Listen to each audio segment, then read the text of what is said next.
And now for your daily update on the current situation here at WBAI.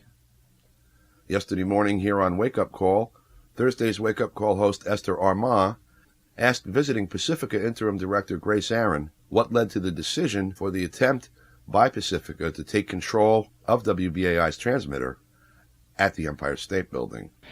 What was the intention of the action, and is it about changing control of WBAI's air?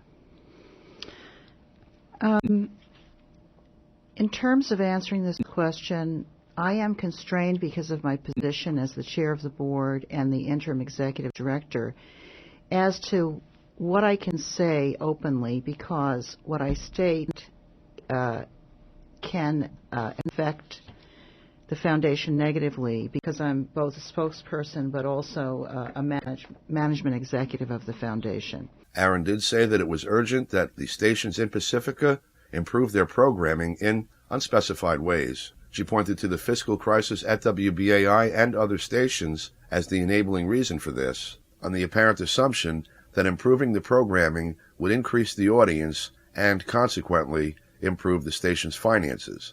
But she also said this. We have had successful fund drives, even though, to be honest with you, KPFK, as well as all the rest of the stations in our network, have had declining listenership and declining membership over a period of multiple years. Some have questioned whether Aaron, as interim executive director, who holds that position not because she was hired by Pacifica after an interview process and review of her qualifications for the job, but rather by her position as chair of the Pacifica National Board when the position became vacant, should be attempting extensive revision of the network and its operations during her term. Meanwhile, one person well known to Pacifica's audience and to the activist community in general offered to help yesterday. In an email yesterday, former Green Party presidential candidate and congressional representative from Georgia, Cynthia McKinney, wrote this. From the West Coast to the East Coast, it seems that our most precious asset over the airwaves is on fire. Is there anything I can do to help? I understand that the executive director slot is still open. I would be willing to step in and accept that position, working with the board, listening to and working with all of the general managers, local station board members, activists, listeners, and programmers to help bring some peace to Pacifica. I have no hidden agenda. I just want good programming and a huge, financially supportive audience.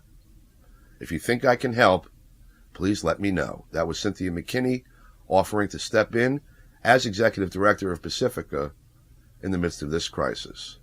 Meanwhile, last night, WBAI's Unpaid Staff Organizing Committee, USOC, which is the management-recognized union representing hundreds of producers and other workers responsible for much of the on-air programming here, adopted a motion condemning interim executive director Grace Aaron's order to take away local control of WBAI's transmitter and her plan to dictate programming changes in violation of local processes mandated by the union contract.